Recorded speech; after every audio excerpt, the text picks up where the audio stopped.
L'Amérique, on peut les manipuler facilement et les faire aller là où l'on veut. L'essentiel, c'est d'abord de les frapper. Pas une fois, mais plusieurs fois, si durement que le prix qu'ils payent devienne insupportable.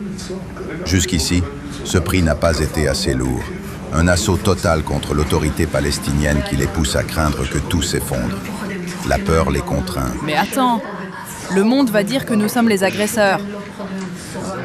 Qu'ils disent ce qu'ils veulent. Tu n'as pas peur de ce qu'ils diront, Bibi?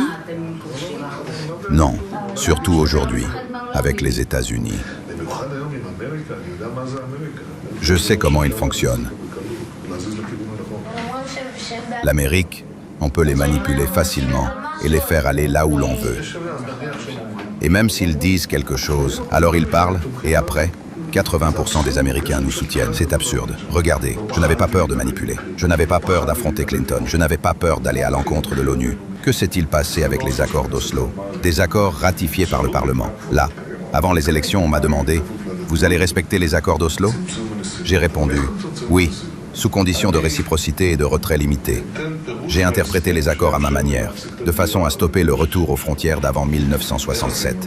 Comment avons-nous fait? Personne n'avait défini ce qu'étaient les installations militaires. Alors je les ai considérées comme des zones de sécurité. Pour moi, toute la vallée du Jourdain est une installation militaire.